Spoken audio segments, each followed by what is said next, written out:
Hello students, आज हम नया लेसन स्टार्ट करने जा रहे हैं फोर्स एंड प्रेशर।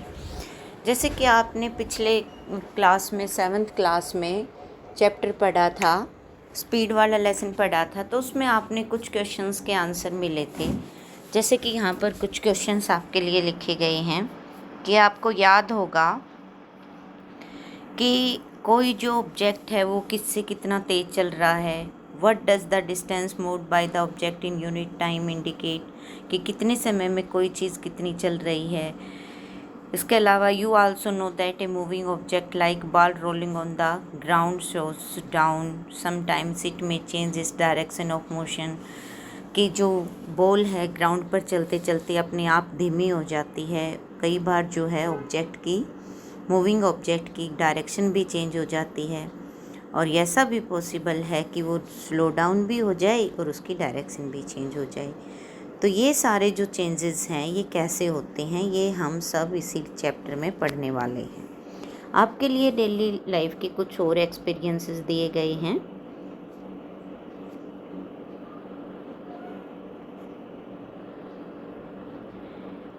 कुछ एग्जाम्पल्स हैं। What do you to make the football move, football को मूव करने के लिए तुम क्या करते हो। What do you do making moving ball move faster, कोई बॉल अगर मूव कर रही है उसको और तेज चलाने के लिए आप क्या करते हैं। एक गोलकीपर गोल गोल को कैसे रोकता है। एक हॉकी प्लेयर जो है वो किस तरीके से फ्लिक करके बॉल की डायरेक्शन चेंज करता है।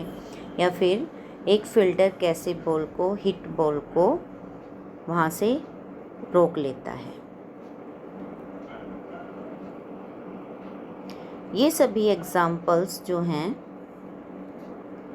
In all these situation the ball is either made to move faster और slower its direction of motion is change. इन सभी एग्जाम्पल्स में हमने देखा कि या तो बॉल जो है वो फास्टर हो जाती है, स्लो हो जाती है, या फिर उसकी डायरेक्शन चेंज हो जाती है। तो यहाँ पर हम इन सभी बातों के लिए जो भी बातें हमने की हैं, चाहे वो बॉल को फ्लिक कर रहा हो या फिर डायरेक्शन चेंज कर रहा हो, पुश कर रहा हो, थ्रो कर रहा हो, तो ये सब पॉसिबल हुआ है फोर्स के कारण। तो फोर्स क्या है? फोर्स एक पुश और पुल है। जितने भी एक्शन हम करते हैं, जैसे कि picking, opening, setting, kicking, hitting, lifting, flicking, pushing, pulling, ये सभी जो एग्जाम्पल्स हैं ये कोई न कोई काम करने के लिए हम करते हैं। इन सभी एक्शंस में हमारा जो स्टेट ऑफ मोशन है ऑब्जेक्ट की वो चेंज हो जाती है। स्टेट ऑफ मोशन अभी आपको समझाएंगे कि क्या होता है। यहाँ पर आपको एक टेबल दी गई है। इस टेबल में आपको बहुत सारी सिचुएशंस दी गई हैं।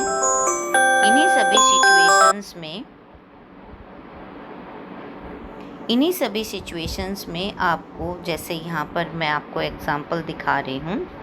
यहाँ पर देखो, moving a book placed on a table, opening और shutting a door, drawing a bucket of water from the well, a football player taking a penalty kick, a cricketer ball hit by a batsman, moving a loaded cart, opening a drawer।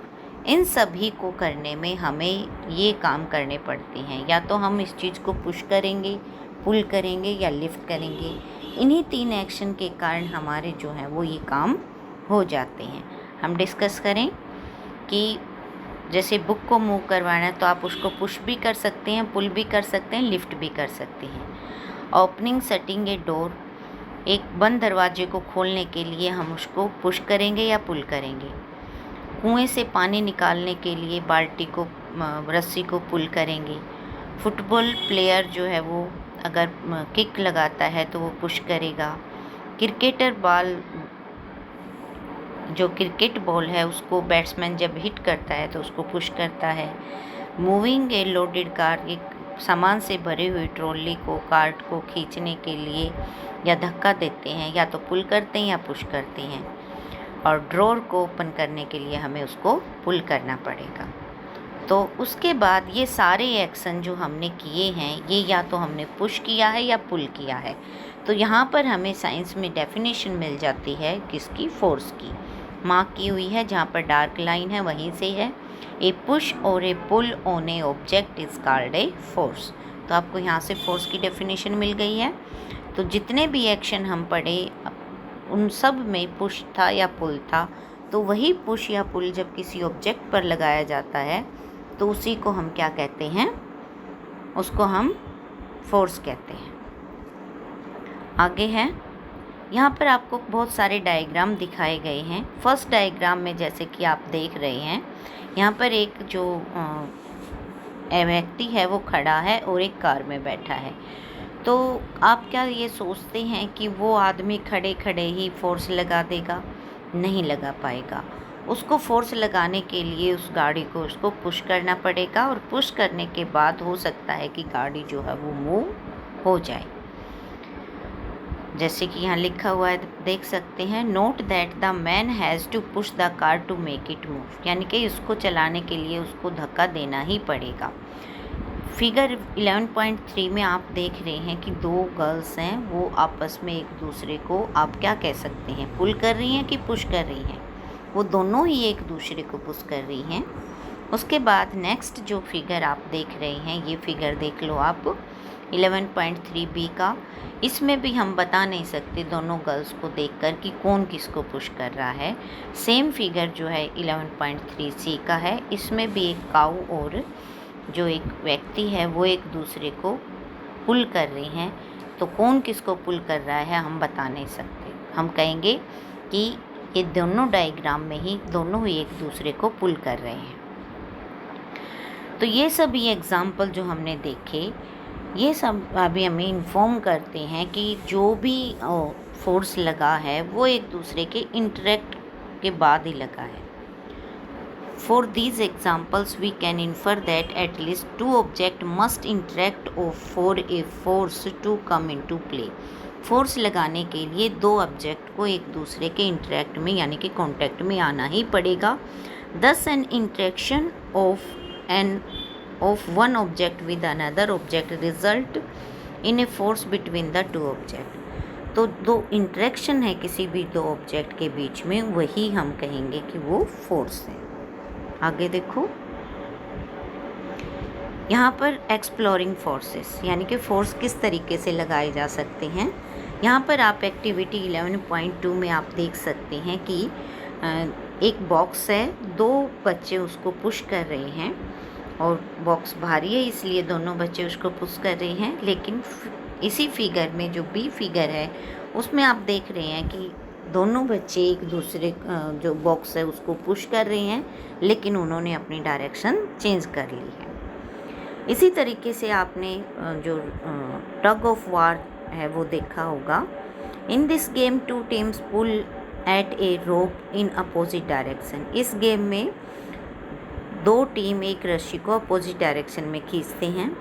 Members of both the team try to pull the rope. दोनों ही team के जो member हैं वो रस्सी को खींचने की कोशिश करते हैं। Sometimes the rope simply does not move. It is not similar to the situation shown in figure 11.3b. और कई बार ऐसा होता है कि जो मार्क लगाया हुआ है, जो विनिंग के लिए मार्क होता है कि टीम अगर इधर जाएगी तो ये टीम जीतेगी और इधर जाएगी रस्सी तो इधर ये टीम जीतेगी। तो वही सिचुएशन आप जो फिगर आपने इधर ये 11.4 का बी जो है वही देख रहे होंगे आप कि इसमें भी एक सिचुएशन ऐसी आ सकती है कि बॉक्स मूव ही ना करे। तो यहाँ पर हमें ये सारे एग्जाम्पल देकर ये बात समझा रहे हैं कि इतना सारा जो फोर्सेस लगा रहे हैं तो वो फोर्सेस का हम कैलकुलेट कैसे करेंगे, नेट फोर्स या रिजल्टेंट फोर्स कैसे निकालेंगे। तो यहाँ पर जो अगली लाइनों में मैंने आपको मार्क करके दिखाया है, तो ये जो लाइनें हैं इसमें आपको रिजल्टेंट फोर्स या नेट फोर्स निकालने का तरीका है।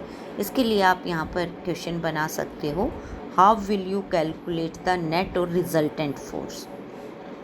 तो नेट और रिजल्टेंट फोर्स के लिए दोनों कंडीशन आप खुद ही बताएंगे कि अगर सेम डायरेक्शन में है तो फोर्सेस का क्या करेंगे और अपोजिट डायरेक्शन में है तो फोर्सेस का क्या करेंगे।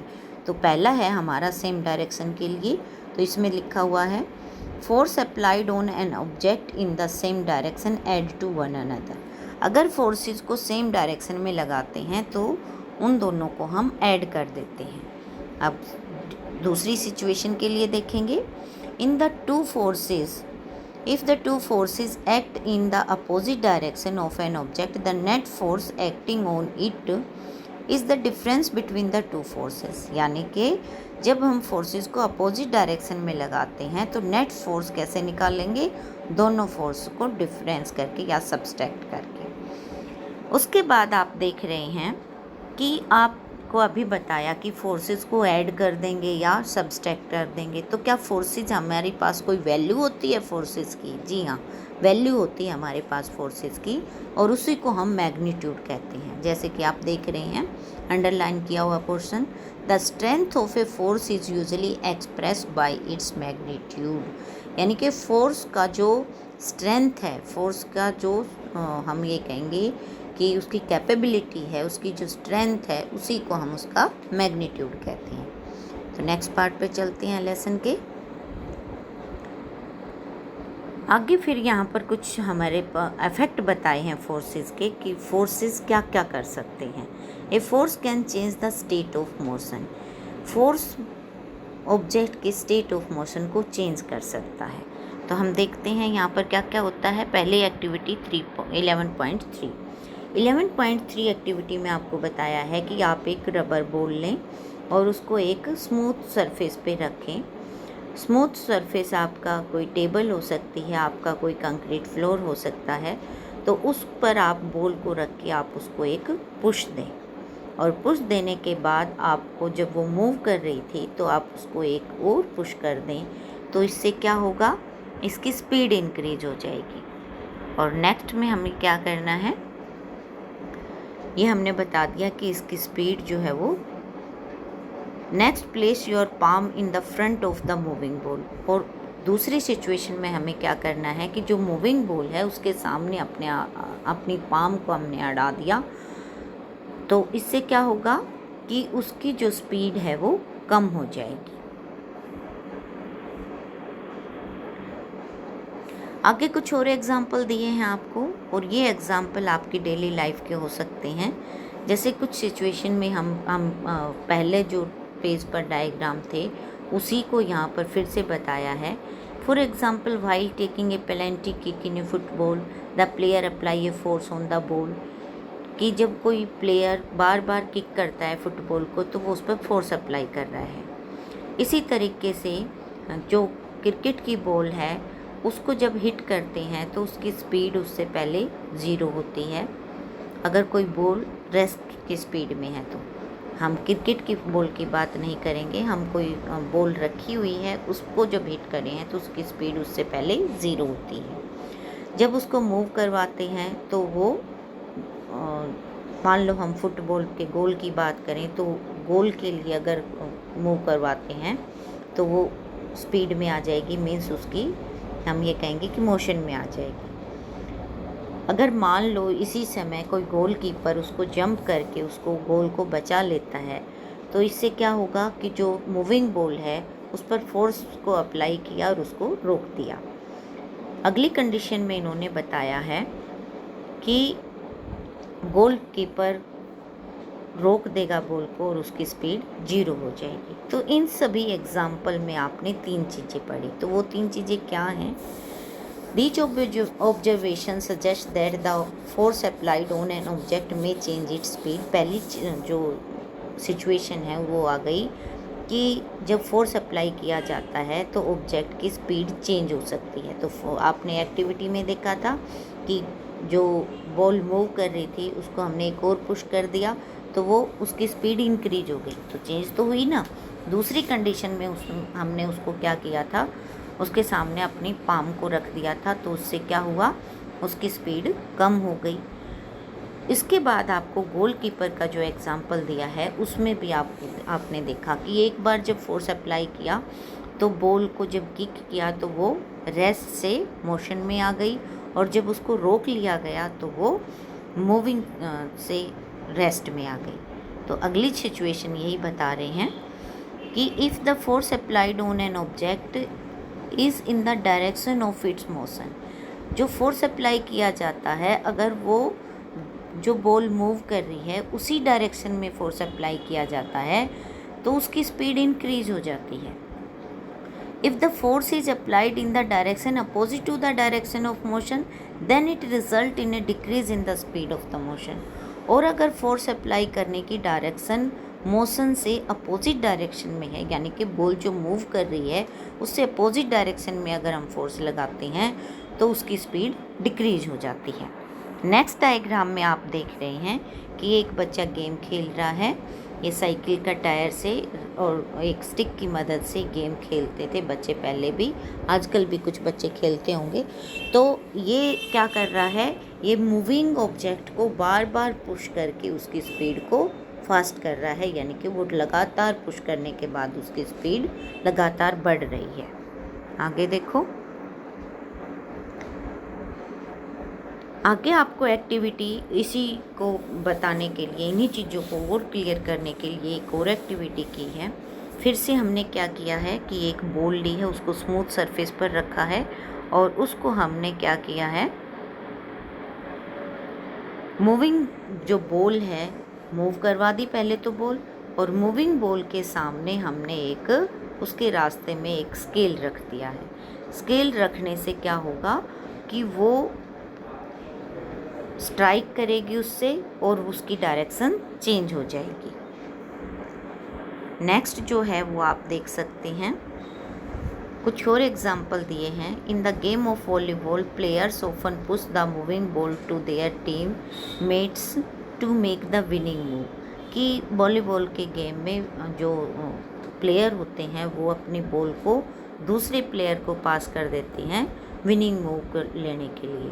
Sometimes the ball is return to the other side of the court by pushing और स्मैशिंग इट। कई बार जो है वो बॉल कोर्ट की दूसरी साइड में आ जाती है उसको पुश या स्मैश करने से, मीन्स फेंकने से। In the cricket a batsman plays his और her shot by applying a force on the ball with the bat. Cricket में जो फोर्स लगाया जाता है वो बैट की मदद से लगाया जाता है। Is there any change in the direction of motion of the ball in this cases. हमने जितने भी ऊपर एग्जाम्पल पढ़े हैं, क्या उन सब में बॉल जो मूविंग बॉल है उसकी डायरेक्शन चेंज होती है? आप कहोगे यस मैम होती है। In all these example the speed and the direction of moving ball change due to the application of the force. तो फोर्स के एप्लीकेशन से डायरेक्शन चेंज हो गई है। तो इसी तरीके से आप कुछ और एग्जाम्पल भी डिस्कस कर सकते हैं।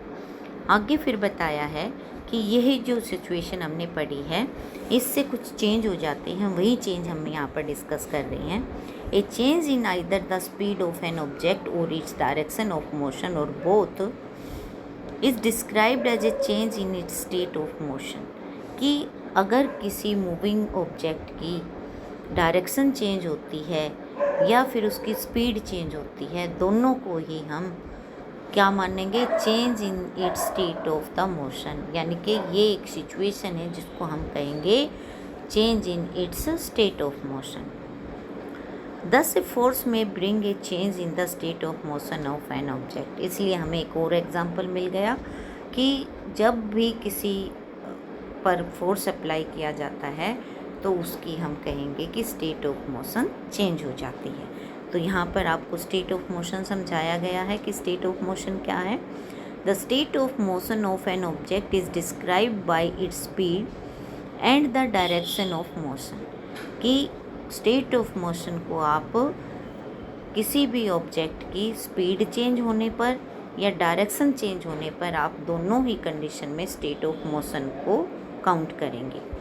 The state of rest is considered to be the state of zero speed. अगर कोई बॉडी रेस्ट में है, मीन्स चल नहीं रही है, वो एक जगह खड़ी है, रेस्ट में है, तो हम उसको जीरो स्पीड कहेंगे। और इस सिचुएशन को भी हम, चाहे कोई बॉडी रेस्ट में हो या मोशन में हो, दोनों ही कंडीशन को हम स्टेट ऑफ मोशन कहते हैं। आगे फिर लास्ट पैराग्राफ में आपको बताया है कि कई बार ऐसा भी होता है कि हम फोर्स अप्लाई करें और कोई एक्शन ना हो। It is common experiences that many a times application of force does not result in A change in the state of motion. कि हम फोर्स अप्लाई करें और change in the state of motion ना हो। For example, a heavy box may not move all even if you apply the maximum force that you can exert, कि आप कितना ही जो है आप फोर्स लगा लें, हैवी बॉक्स को आप नहीं हिला सकते। Again, no effect of force is observe when you try to push a wall. अगर आप किसी दीवार को धक्का दे रहे हैं तो भी आपके फोर्स का जो एक्शन है दिखाई नहीं देगा। आज के लिए इतना ही करते हैं। Good bye.